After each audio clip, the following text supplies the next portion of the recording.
সবাইকে টার্গেট হাইস করে স্বাগত। চলছে আর.এস. আগরওয়ালের কোয়ান্টিটিভ অ্যাপটিটিউডের সমাধান পর্ব। এই সমাধান পর্বে আমরা আলোচনা করছি অনুপাত সমানুপাত চ্যাপ্টার নিয়ে। এই চ্যাপ্টারের আগে 230 পর্যন্ত অঙ্ক হয়েছে। আজকে 231 থেকে পরবর্তী অঙ্কগুলো করব।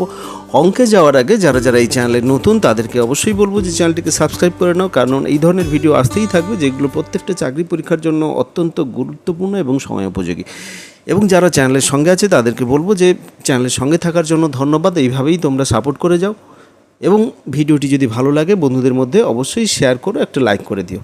শুরু করা যাক আজকের পর্ব। আজকের পর্বের প্রথম অঙ্ক 231 দাগের অঙ্ক। এটা কি বলেছে একবার দেখে নিই। এখানে বলেছে এ এবং বি দুটি সংকর ধাতুতে সোনা এবং তামার মিশ্রণের অনুপাত যথাক্রমে 7:2 এবং 7:11। যদি সমপরিমাণ মিশ্রণে গলিয়ে এক তৃতীয় প্রকার মিশ্রণ সি তৈরি করা হয়, তাহলে সংকর ধাতু তৈরি করা হয়, তাহলে সি সংকর ধাতুতে সোনা এবং তামার অনুপাত কত হবে। বেসিক্যালি এটা দুটো সংকর ধাতু আছে, সোনা তামা মিশিয়ে দুটো সংকর ধাতু বিভিন্ন পরিমাণের আছে। প্রথমটাতে 7:2 এই অনুপাতে সোনা এবং তামা আছে। সোনার পরিমাণ হচ্ছে 7 এবং তামার পরিমাণ হচ্ছে 2। আবার দ্বিতীয় 2 নয়, ঠিক এটার অনুপাতটা। আর দ্বিতীয়র ক্ষেত্রে সোনার অনুপাত যেটা সেটা হচ্ছে 7 আর তামার অনুপাত হচ্ছে 11। দ্বিতীয়টাতে তাহলে তামার পরিমাণ বেশি, আর প্রথমটাতে সোনার পরিমাণ বেশি। এই অনুপাতে আছে, দুটো সংকর ধাতু আছে। এইবারে দুটোকে গলিয়ে একটা নতুন মিশ্রণ তৈরি করা হবে। তো দুটো মিশ্রণ তৈরি করলে কী হবে, সোনা তামার পরিমাণ তো যেমন আছে তেমনই থাকবে। তো সোনার সঙ্গে তাহলে টোটাল পরিমাণটা সোনার সঙ্গে সোনা যোগ হবে এবং তামার সঙ্গে তামা যোগ হয়ে একটা গলিয়ে যে ধাতুটা তৈরি হবে তাতে টোটাল সোনার পরিমাণ এবং তামার পরিমাণ ওইভাবে বের করা যাবে। এবং সেই সংকর ধাতুতে সোনা তামার অনুপাতটা কত হবে সেটা আমাদের বের করে দেখাতে হবে। তো তাহলে এটাতে আমরা কি করব, যে প্রথমে আমরা করব কি, যে এই দুটো মিশ্রণ নেই তো সি মিশ্রণটা তৈরি করা হয়েছে, তাহলে সি মিশ্রণে সোনা কতটা আছে বের করে নিই। তাহলে সি মিশ্রণে সোনার পরিমাণ, আচ্ছা প্রথম মিশ্রণটা থেকে সোনা পাওয়া যাবে কত না, 7-এর প্রথম অংশটা এটা সোনার অংশ, এটা তামার অংশ, তাহলে 7-এর 9। আর দ্বিতীয়টা থেকে সোনা পাওয়া যাবে 7-এর 18। আচ্ছা কী করে পাওয়া গেল না, প্রথম অনুপাতটা 7 অনুপাত হচ্ছে সোনার অনুপাত আর দ্বিতীয়টা তামার অনুপাত। তো এই সোনার অংশটা হচ্ছে সোনার অনুপাত বাই টোটাল অনুপাত, মানে 7 যুক্ত 2 মানে হচ্ছে 9। আর দ্বিতীয়টাতে সোনার অনুপাতটা হচ্ছে 7 আর বাই টোটাল অনুপাত মানে 7 + 11 মানে 18। তো এইভাবেই হলো। তো এটা যদি ক্যালকুলেশন করি 18 হবে লসাগু, এটা তো 9 × 2 = 18, 2 দিয়ে গুণ হবে 7 × 2 = 14 + 7 তার মানে 21/18 হচ্ছে। তো এটা কাটাকুটি হতে পারে, 3 দিয়ে কাটবে, 7 × 3 = 21 আর 6 × 3 = 18, 7-এর 6। আচ্ছা দ্বিতীয় ক্ষেত্রে যেটা আমরা পাবো সি মিশ্রণে তামার পরিমাণ,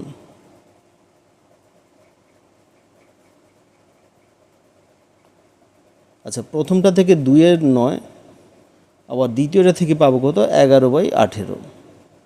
তাহলে ওই রকমভাবে 18 লসাগু, এইটা 9 × 2 = 18, এটা 2 × 2 = 4 হবে প্লাস 11 মানে 15/18। এটাকে আমরা এইভাবে 3 দিয়ে কেটে দিতে পারি, 5 × 3 = 15, 6 × 3 = 18। তাহলে একটা 7-এর 6 আর একটা 5-এর 6। এবারে এই দুটোর অনুপাত, নতুন অনুপাত, নতুন সি মিশ্রণে সি সংকর ধাতুতে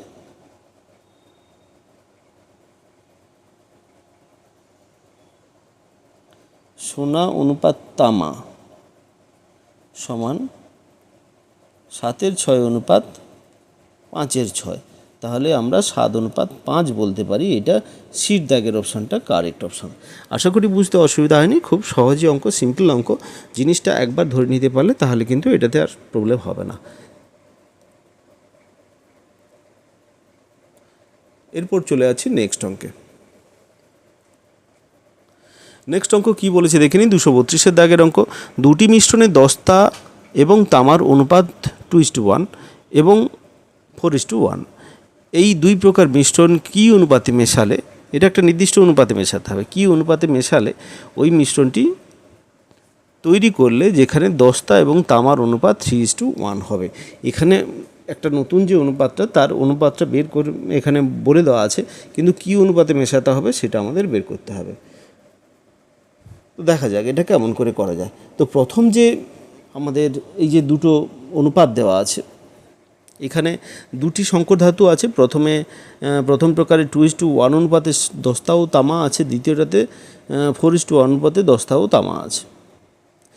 তাহলে দুই প্রকার মেশাতে হবে। দুই প্রকারে আমরা টোটাল দুটোর পরিমাণটা, দুটোর অংশ কত আছে সেটা জেনে নেব। তাহলে প্রথম প্রকার মিশ্রণে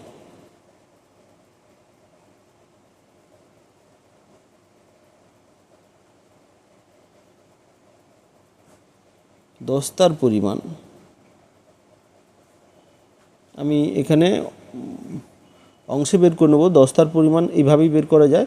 আবার তামার পরিমাণ, আচ্ছা এটা দ্বিতীয় প্রকার মিশ্রণে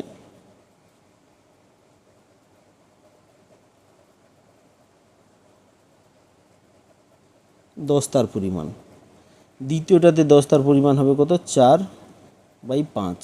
তাহলে টোটাল দুটো মিলে আমাদের এই তামা ও দস্তা হচ্ছে, এই দুটোতেই দস্তা, এটা দস্তার পরিমাণটা এটা হচ্ছে। আচ্ছা প্রথম প্রকার, এইবারে তামার পরিমাণটা বের করব। প্রথম প্রকার মিশ্রণে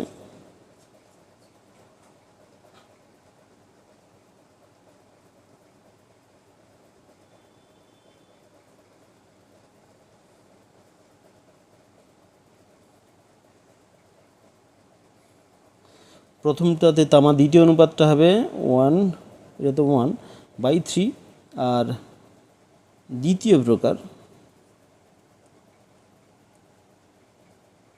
মিশ্রণে তামার পরিমাণ, তাহলে দ্বিতীয় প্রকারে হচ্ছে কত, 1/5। এইটা দ্বিতীয় প্রকারে বেরোলো। এইবারে আমরা দুটো বের করে নিলাম। এবারে আমরা ধরে নেব কি, যে কী পরিমাণে মেশানো হচ্ছে সেটা ধরে নেব। আমরা ধরে নিচ্ছি 1:x এই অনুপাতে মেশানো হচ্ছে, যেটা আমাদের বের করতে হবে যে কী অনুপাতে নিয়ে এক নতুন মিশ্রণ তৈরি করা যায়। এই অনুপাতে নিয়ে মিশ্রণ তৈরি করলাম, যেখানে তামাটা হচ্ছে 1 অনুপাত আর দস্তা হচ্ছে x অনুপাত। তাহলে 1 অনুপাতে টোটাল তামা থাকে কতটা, আর এই x অনুপাতে দস্তা থাকে কতটা, সেটা আমরা যদি বের করে নিই, তাহলে এখানে তাহলে মোট তামাটা থাকছে কত হচ্ছে, তাহলে 2/3। এটা হচ্ছে 1 অনুপাতের জন্য, আর x অনুপাতের জন্য এটা হবে 4x/5, x অনুপাতের জন্য এটা। আচ্ছা তাহলে তামা দস্তার পরিমাণ কত হচ্ছে,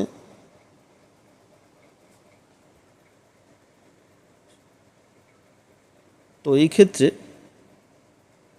আর এটা দস্তা, প্রথমটা দস্তা ছিল, আচ্ছা দ্বিতীয়টা তামা। তো তাহলে এখানে তামার পরিমাণটা কত হবে, প্রথমেরটা তো 1/3 আছে থাকবে, দ্বিতীয়টা x অনুপাতের জন্য বের করতে হবে, তাহলে x/5 হবে। তাহলে এই দুটো আমাদের বেরিয়ে গেল। এই যে দুটোর টোটাল পরিমাণের অনুপাত যদি বের করি, সেটা এই অনুপাতের সঙ্গে সমান হবে। এখানে একটু দেখলে বোঝা যাবে যে এটা প্রথমে দস্তা আছে, তারপরে তামা আছে। তাহলে এই যে এটার অনুপাতটা যদি করা যায়, তাহলে আমাদের দাঁড়াচ্ছে কি না, 2/3 plus 4x/5 by 1/3 plus x/5 সমান হচ্ছে কত, 3/1। এইটা এখান থেকে যদি আমি কোণাকোণি গুণ করে নিই, তাহলে 2/3 plus 4x/5 is equal two 1/3 plus x/5।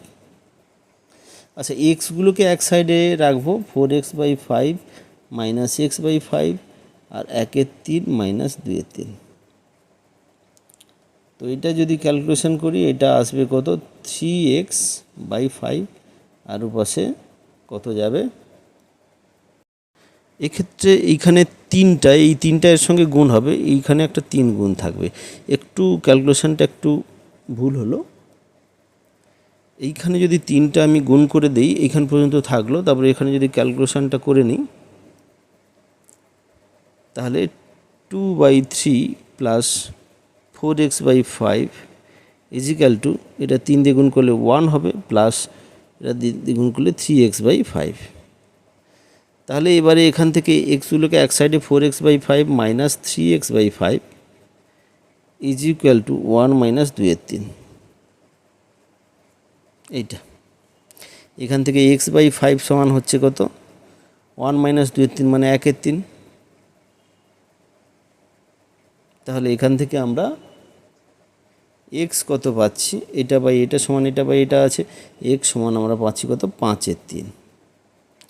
তাহলে আমাদের অনুপাতটা কি দাঁড়ালো, 1:x ছিল, সমান হচ্ছে 1:5/3। এটাকে তো ভগ্নাংশ রাখা যাবে না, এই জন্য 3 দিয়ে আমরা দুটোকেই গুণ করে দেবো, 3:5। তাহলে 3:5 হচ্ছে আমাদের রিকোয়ার্ড রেশিও। এইটা হবে তাহলে 3:5। এর দাগের অপশানটা কারেক্ট অপশান।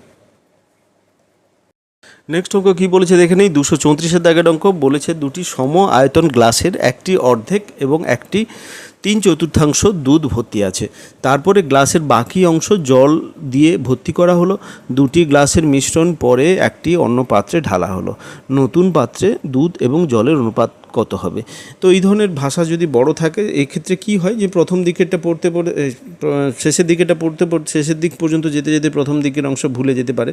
তো সেই জন্য কি হয়, একটা লাইন দেখে সেখান থেকে আমরা যেগুলো পাচ্ছি সেগুলোকে আমরা খাতায় যদি নোট করে রাখি, তাহলে এই ধরনের একটু যেগুলোতে বড় বড় ভাষা আছে সেগুলোতে কিন্তু সমস্যা হবে না। তো প্রথমে দুটি সমায়তন গ্লাস দেওয়া আছে, সেখান থেকে বলেছে যে প্রথমটার অর্ধেক এবং দ্বিতীয়টির 3/4 দুধ আছে। তাহলে প্রথম গ্লাসে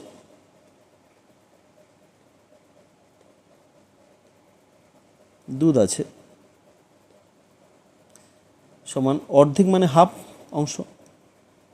আচ্ছা, দ্বিতীয় গ্লাসে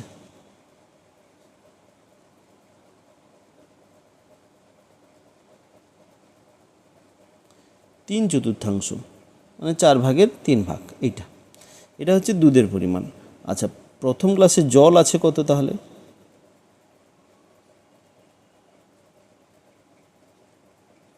জল সমান কত, তাহলে অর্ধেকটা দুধ থাকলে অর্ধেকটা বাকিটা জল দিয়ে, এখানে বলেছে কি বাকি অংশ জল দিয়ে ভর্তি করা হলো। তাহলে যতটা বাকি থাকবে সেইটুকু অংশকে আমাদের জল দিয়ে ভর্তি করতে হবে। তাহলে অর্ধেক যদি দুধ থাকে অর্ধেক হবে জল। এবার দ্বিতীয় গ্লাসের ক্ষেত্রে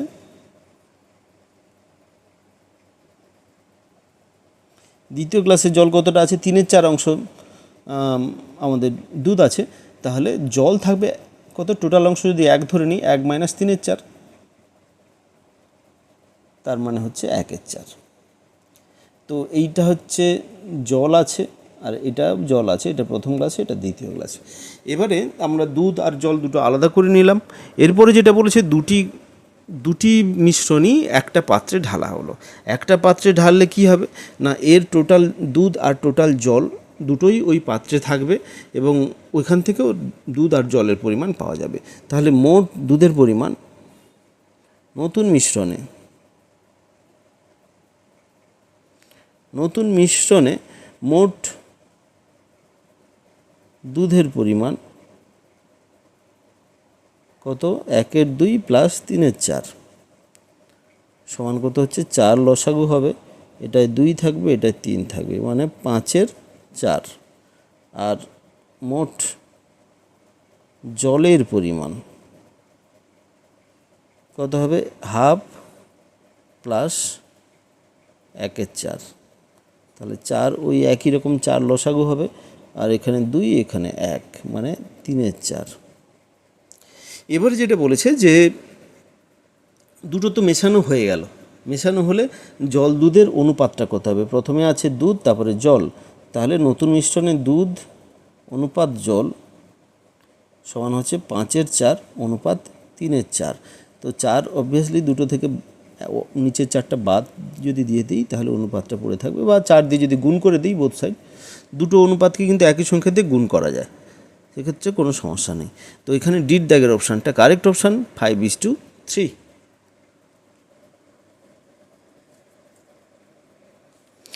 তো একই রকমভাবে আমরা পরের অঙ্কটাও দেখব, সেখানে আর একটা অনুপাত এক্সট্রা আছে, নাহলে হুবহু একই রকমের অঙ্ক। তো আশা করি তোমরা এই অঙ্কটা যদি পড়ে নাও, পড়ে আশা করি বুঝতে পারবে এবং নিজেরাও করতে পারবে। তো এখানে বলেছে কি 3টি সম পাত্রে দুধ এবং জলের অনুপাত আছে 3:2, 3:2 এবং 11:4।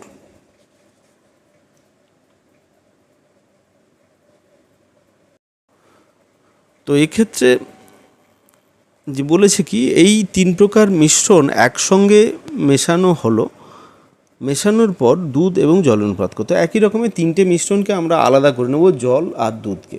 তাহলে প্রথম পাত্রে, তিনটে পাত্রেই দুধের পরিমাণ, তিনটি পাত্রে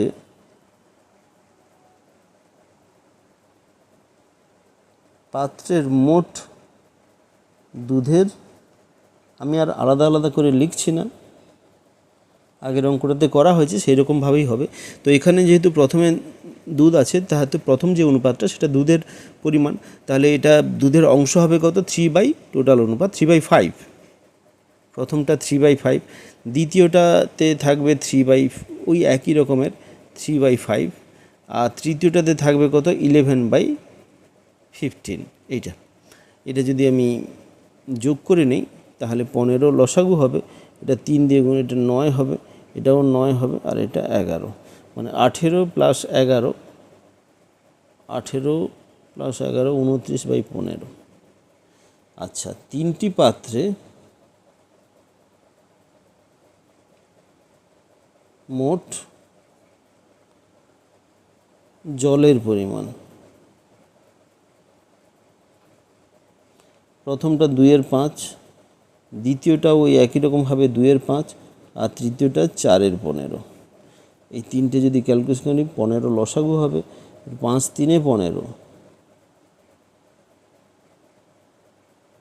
5 3 15, 3 2 6, এটাও 6, আর এটা 4, তাহলে 16/15। তো এই পর্যন্ত একটা 29/15, একটা 16/15।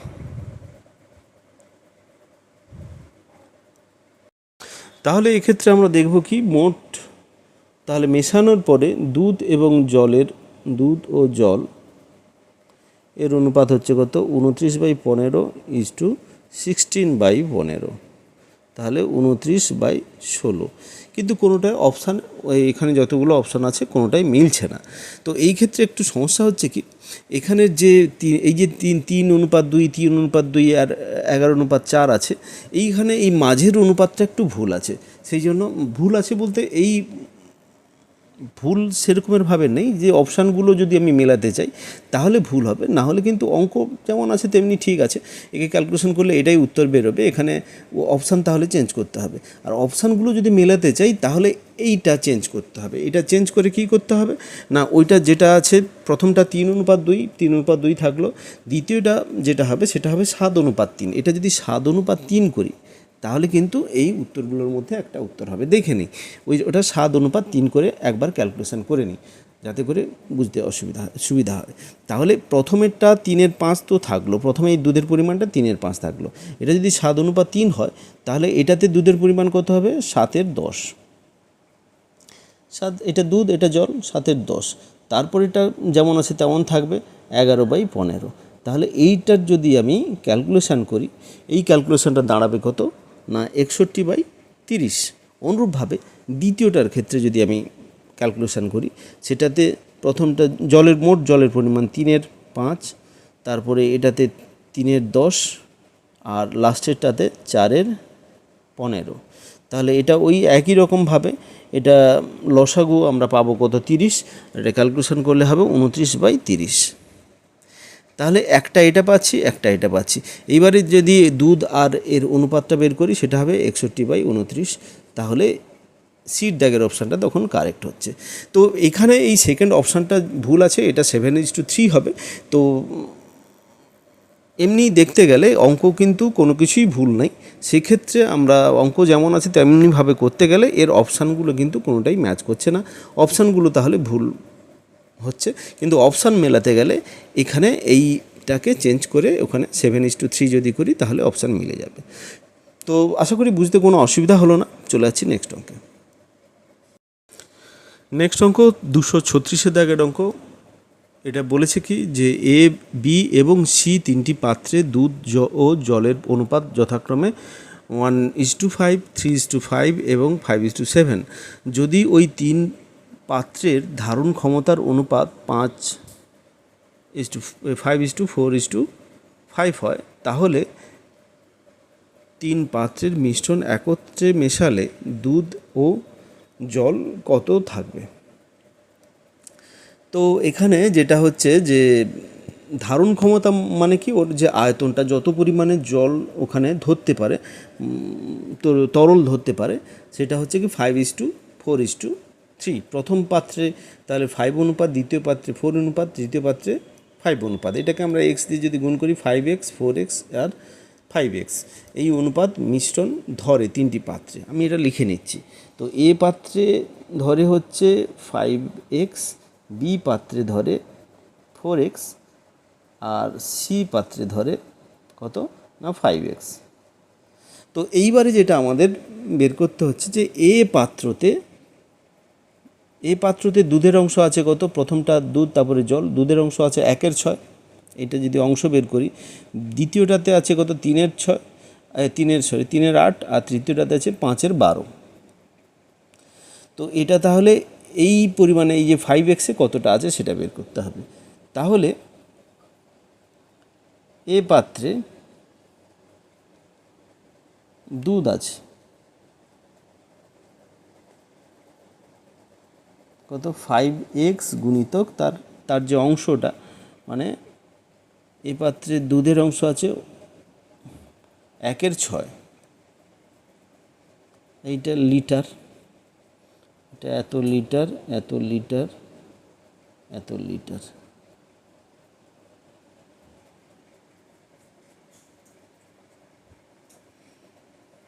তো এখানে কোনো একক উল্লেখ নেই, এটা আমি একটা ধরে নিয়েছি, একটা একক একটা ধরে নিয়েছি, একক না ধরলে কোনো ব্যাপার নয়। তো এইটা হচ্ছে, এটা সমান কত হচ্ছে তাহলে 5x/6 লিটার ধরলাম। আবার বি পাত্রে ওই একই রকমভাবে এ পাত্রে জল আছে, বের করে নিই, জল আছে, এ পাত্রে জল আছে,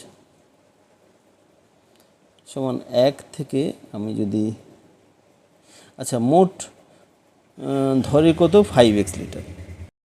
তাহলে 5x থেকে আমি 5 টোটাল যে পরিমাণে তরল ধরে 5x থেকে যদি এটা বাদ দিই তাহলে জলের পরিমাণটা পেয়ে যাব। সেটা কত হচ্ছে তাহলে 6×5 = 30, মানে হচ্ছে 25x/6 লিটার। আচ্ছা ওই একই রকমভাবে বি পাত্রে দুধ আছে, বি পাত্রে 4x লিটার ধরে, তা বি পাত্রের অংশটা কত হচ্ছে না 3/8, দিয়ে কাটবে, তাহলে 3x/2 লিটার। আচ্ছা বি পাত্রে জল আছে, ওই একই রকমভাবে 4x থেকে যদি বাদ দিই 3x/2, তাহলে 5x/2 লিটার।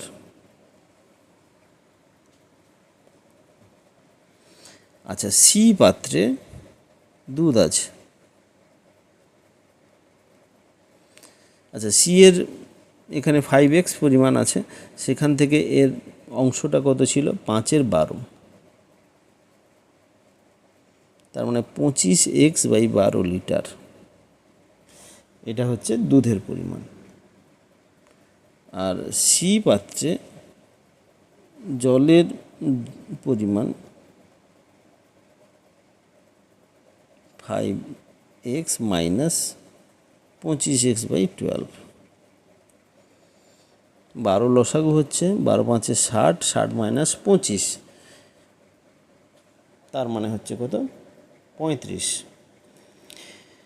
তো 35x, তাহলে আমরা পেয়ে গেলাম যে টোটাল কত পরিমাণে দুধ আছে, কত পরিমাণে জল আছে, সব আলাদা আলাদা করে বের করে নিলাম। এরপরে যেটা বলেছে কি যে তিনটি মিশ্রণ একটি পাত্রে ঢালা হলো, দুধ এবং জলের অনুপাত কত হবে। তাহলে বড় পাত্রে ঢালা হয়েছে, সেই বড় পাত্রে দুধের পরিমাণ,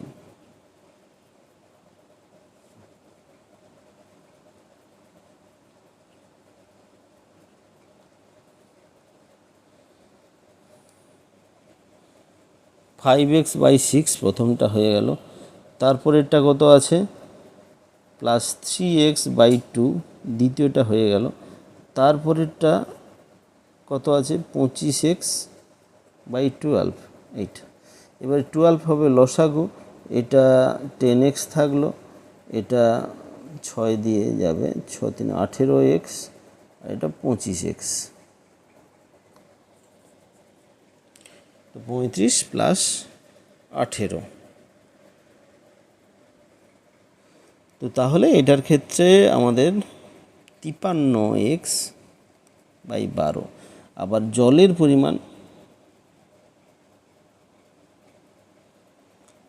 পরিমাণ কত হচ্ছে? প্রথমটায় জল ছিল 25x/6 + 5x/2 + 35x/12, এইটা। তাহলে এটা ক্যালকুলেশন করলে হবে 115x/12। তো এইটা আর এইটা দুটো বেরোলো। তাহলে এই দুটোকে যদি আমি অনুপাত করি, অতএব দুধ অনুপাত জল সমান এটা অনুপাত এটা। তাহলে x বাদ যাবে, নিচের 12 বাদ চলে যাবে। তাহলে প্রথমটা দুধের পরিমাণ, তাহলে 53/112। 112 না 115, সরি, 53/115, এই 115 আর 53। তাহলে এইটা হবে 53/115। সিট দাগের অপশানটা কারেক্ট অপশান। তো আশা করি এটা বুঝতে কোনো অসুবিধা হয়নি। অঙ্কটা একটু বড় হলো, সবগুলো আলাদা আলাদা বের করে তারপরে বের করতে হয়েছে, তো একটু বড় হয়েছে, না হলে বিশেষ কিছু অঙ্কে আলাদা কিছুই নেই। চলে যাচ্ছি নেক্সট অঙ্কে। নেক্সট অঙ্কটা কী বলেছে একবার দেখে নিই। 238 দাগের অঙ্ক বলেছে 6টি একই ওজনের স্বর্ণ এবং রৌপ্য মুদ্রা গলিয়ে কিছু নতুন মুদ্রা তৈরি করা হলো। একটি মুদ্রায় সোনা এবং রূপার অনুপাত 2:1, অন্য দুই মুদ্রায় সোনা এবং রূপার অনুপাত 3:5, অবশিষ্ট মুদ্রায় সোনা এবং রূপার অনুপাত 7:5। তাহলে নতুন মুদ্রাগুলিতে সোনা এবং রূপার অনুপাত কত হবে? এই অঙ্কটা একটু অন্য রকমের অঙ্ক। এখানে যেটা হচ্ছে যে 6টি কিন্তু মুদ্রা আছে, 6টি মুদ্রা। তো স্বর্ণ এবং রূপা মুদ্রা গলিয়ে কিছু নতুন মুদ্রা তৈরি করা হয়েছে। তো এই যে 6টি মুদ্রা আছে, তো প্রথম একটিতে সোনা এবং রূপার অনুপাত হচ্ছে এইটা।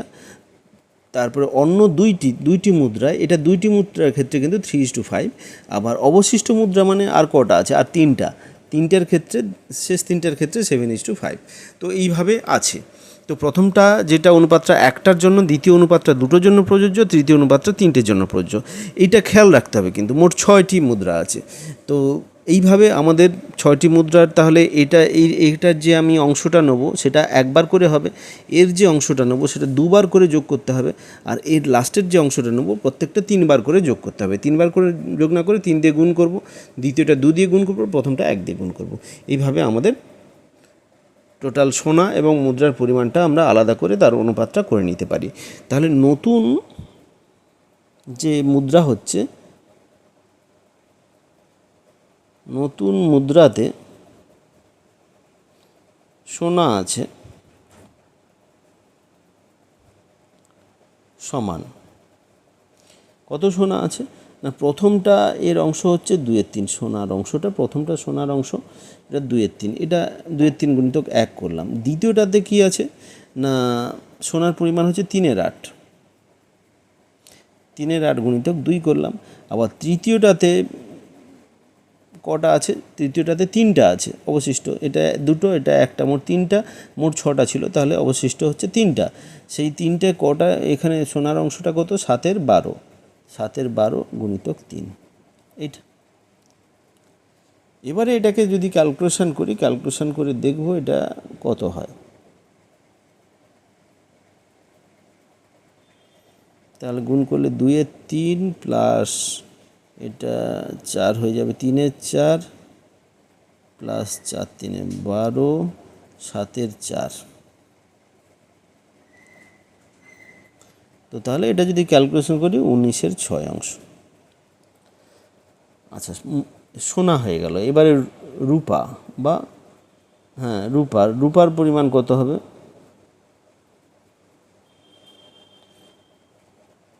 ওই একই রকমভাবে বের করতে হবে, যে প্রথমেরটা আছে কত? 1/3 অংশ, যেহেতু 1 অনুপাত আছে, 1 আর নিচে টোটাল অনুপাত 1/3 গুণিতক 1 প্লাস 5/8 গুণিতক 2 প্লাস লাস্টেরটা 5/12 গুণিতক 3।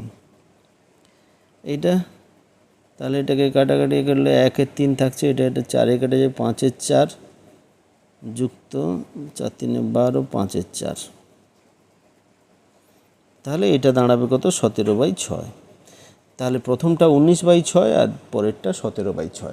তাহলে দুটোর অনুপাত, নির্ণয় অনুপাত যেটা আমাদের বেরোবে সোনা অনুপাত রূপা, নতুন যে অনুপাতটা হবে সেটা হবে কত? 19/6 অনুপাত 17/6। এবারে 6টা বাদ চলে, 6 দিয়ে যদি গুণ করে দিই দুটোকে, 19/17। তাহলে এটাই হবে আমাদের উত্তর। ডির দাগের অপশানটা কারেক্ট অপশান, 19/17। নেক্সট অঙ্ক 240 দাগের অঙ্ক বলেছে 126 টাকা প্রতি কেজি এবং 135 টাকা প্রতি কেজি চায়ের সঙ্গে তৃতীয় প্রকারের চা 1:1:2 অনুপাতে মেশানো হয়েছে। যদি মিশ্রিত চায়ের দাম 153 টাকা প্রতি কেজি হয়, তাহলে তৃতীয় প্রকার চায়ের প্রতি কেজি এর মূল্য কত হবে? তো 126 টাকার সঙ্গে 135 টাকা এবং তার সঙ্গে আর একটা যেটা বলা হয়নি সেটা মেশানো হয়েছে কী অনুপাতে? 1:1:2 অনুপাতে মেশানো হয়েছে। তো এইভাবে মিশ্রণ তৈরি করা হয়েছে। প্রথমটা 1 অনুপাত, দ্বিতীয়টা 1 অনুপাত, আর তৃতীয়টা তাদের ডবল অনুপাত করে 2 অনুপাত করে মেশানো হয়েছে। সেটা কত টাকার সেটা বলা নেই। তো টোটাল একটা টাকা যেটা মেশানোর পরে টোটাল যেটা বিক্রি, টোটাল টাকার পরিমাণটা হচ্ছে কত? প্রতি কেজি 153 টাকায় বিক্রি করতে হয়েছে, তবে গিয়ে আগের টাকার সঙ্গে সমান হয়েছে। তো আমি যদি ওটা একটা ধরে নিই যে তৃতীয় প্রকার চাটা যেটা, সেটা X টাকায় প্রতি কেজি X টাকাতে বিক্রি হয়েছে।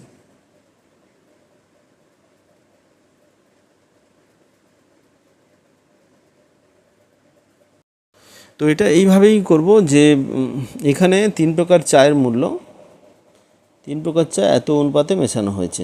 তাহলে 3 প্রকার চা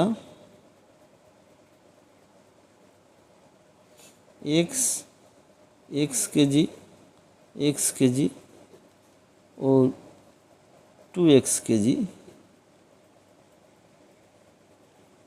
এই পরিমাণ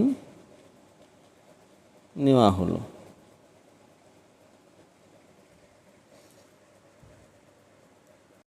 এবং এখানে যেহেতু তৃতীয় প্রকারের মূল্য দেওয়া নেই এবং তৃতীয় প্রকারের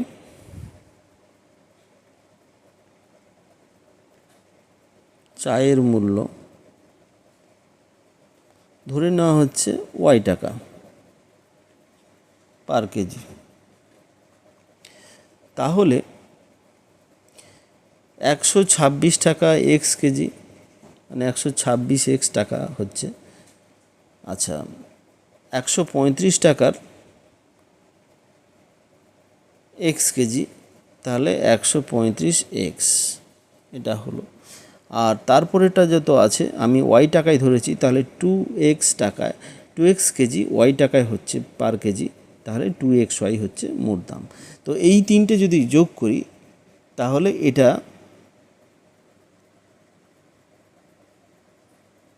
কি হচ্ছে না, এটা সমান হচ্ছে আমাদের 153 টাকা।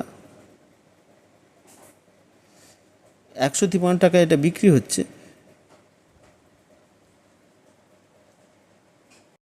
তো 153 টাকা বিক্রি হচ্ছে, কিন্তু এটা প্রতি কেজি দরে বিক্রি হচ্ছে। কিন্তু সেটা কত কেজি আমরা বিক্রি করেছি? X KG plus 2x KG. এই টোটাল কেজিটা এখানে রাখতে হবে। মোট এখানে 4x কেজি বিক্রি হয়েছে।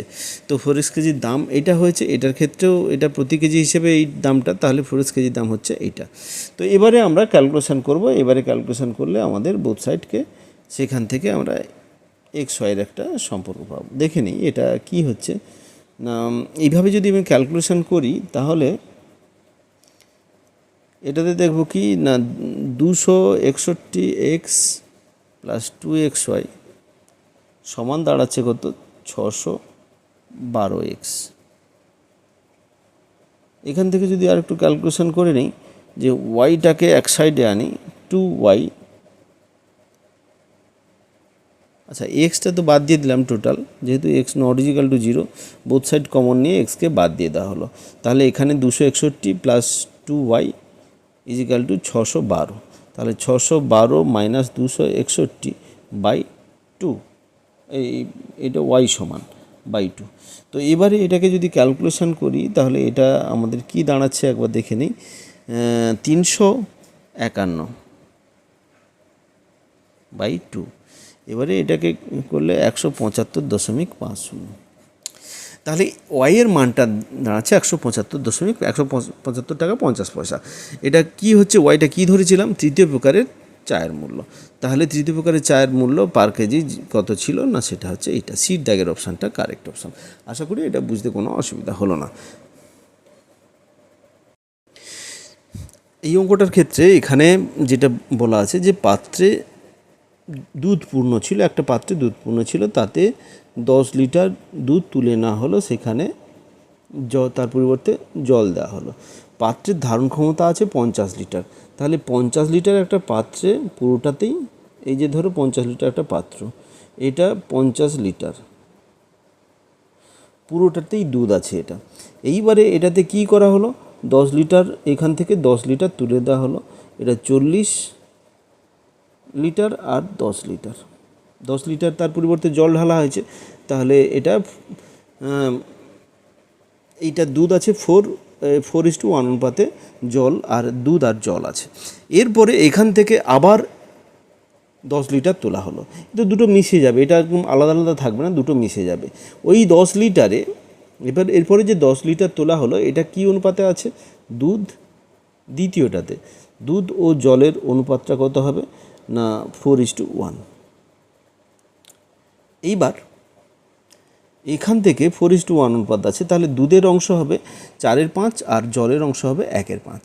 এবারে এখান থেকে 10 লিটার দুধ আবার তোলা হলো, এখান থেকে যদি আবার 10 লিটার তোলা হয় তাহলে 10 লিটারে কত থাকবে, 10 লিটারে থাকবে একটা হবে 4/5, এটা দুধ,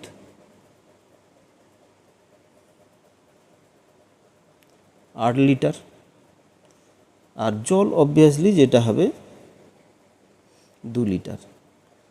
10 লিটারের মধ্যে 8 লিটার যদি জল হয়, বাকিটা দুধ হবে। এই পরিমাণে তুলে নেওয়া হয়েছে, এর পরিবর্তে জল ঢালা হচ্ছে। তাহলে এখানে জল আছে আগে, এইটা দুধটা তুলে নেওয়া হচ্ছে। দুধ ছিল কত, 40 ছিল, 40 লিটার ছিল, সেখান থেকে 8 লিটার বাদ চলে যাচ্ছে। তাহলে 32 লিটার হচ্ছে, এটা হচ্ছে দুধ। আর জল কত হচ্ছে, জল ছিল 10 লিটার, সেখান থেকে তোলা হলো কত 2 লিটার, তাহলে থাকলো কত 8 লিটার জল। তাহলে নতুন যে মিশ্রণটা তৈরি হলো তার অনুপাতটা কত হচ্ছে 32:8 না, এরপরে আবার ওই একই রকমভাবে জল ঢালা হয়েছে 10 লিটার। তাহলে 10 লিটার যদি জল ঢালা হয়, তাহলে এই যে 8 জল ছিল, তাহলে সর্বশেষ দুধ ও জলের পরিমাণ কত হচ্ছে না, দুধ হচ্ছে 32 লিটার। আচ্ছা, এই দুটো মিলে এই 40 লিটার হচ্ছে, 32 লিটার দুধ, আর জল কত হবে না 8 লিটার প্লাস এই যে 10 লিটার ঢালা হচ্ছে, মানে 18 লিটার। এই দুটো মিলে তাহলে 50 লিটার হচ্ছে। তো এইবারে এটার আমাদের ফাইনাল অনুপাতটা হবে কত, 32:18 দুধ আর জলের পরিমাণটা। এবার এটাকে ছোট করতে পারি, এটা ছোট করলে এটা হবে 16×2=32 হয়, আর এটা হবে 9×2=18, 16:9। সিট দাগের অপশানটা কারেক্ট অপশান। এটা একটা পদ্ধতি, এটা এইভাবে না করে এটা অন্য পদ্ধতিতেও করা যায়, সেক্ষেত্রেও আমরা কি করব সেটাকে। তো দ্বিতীয় পদ্ধতি যাওয়ার আগে আরেকবার আমি এটাকে রিভাইজ করে দিই। মোট ছিল 50 লিটার দুধ, সেখান থেকে প্রথমে 10 লিটার তুলে নেওয়া হলো, দুধ মানে তোলা হলো, মানে দুধই তোলা হলো, 10 লিটার তুলে তাতে জল ঢালা হলো। দ্বিতীয় যে পরিমাণটায় তাতে তাহলে কি ফাইনাল দাঁড়ালো না 40 লিটার দুধ আর 10 লিটার জল। এইবারে এটা থেকে আবার দুধ জল তো মেশানো হয়ে গেছে, আবার 10 লিটার তোলা হবে। সেই দুধ জলে ওই 10 লিটারের মধ্যে কোনটা কত যাচ্ছে সেটা আমাদের বের করতে হবে। এখানে আমরা দেখলাম কি ক্যালকুলেশন করে 8 লিটার দুধ গেল আর 2 লিটার জল গেল। তো তাহলে যে পরিমাণে জল ছিল সেখান থেকে দুধ আর জল, তো দুধ ছিল 40 লিটার, সেখান থেকে 8 লিটার বাদ গেল, থাকলো 32 লিটার। জল ছিল 10 লিটার, সেখান থেকে 2 লিটার তুলে মানে ওই যে তোলা হয়েছে তাতে 2 লিটার গেল, তার মানে থাকলো কত 8 লিটার।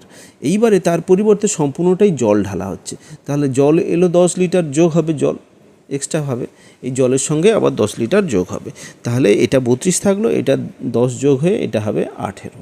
তাহলে একটা 32 লিটার, একটা 18 লিটার, এটার অনুপাত বের করলে 16:9 হচ্ছে। প্রথমে দুধ আছে, তারপরে জল আছে। এখানে জল দুধের পরিমাণটা চেয়েছে, তাহলে 9:16 হবে। এখানে সির দাগের অপশান নয়, বির দাগের অপশান হবে, সরি এখানে। তো এটা যদি দ্বিতীয় পদ্ধতিতে যাই, দ্বিতীয় পদ্ধতিতে আমরা এখানে কি করব না, এখানে এক্সটা আমরা পাচ্ছি কত 50 লিটার ধরে নিচ্ছি, আর ওয়াই ধরে নিচ্ছি 10 লিটার, এন ধরে নিচ্ছি 2। আচ্ছা, এখানে এক্সটা হচ্ছে যেটা টোটাল পরিমাণ, আর ওয়াইটা হচ্ছে কি না যে পরিমাণে জল তুলে নেওয়া হচ্ছে আর যতবার তোলা হচ্ছে সেটা হচ্ছে এন। তাহলে এখানে আমরা সূত্রটা আমরা এভাবেই লিখব যে শেষ মিশ্রণে দুধের পরিমাণটা হচ্ছে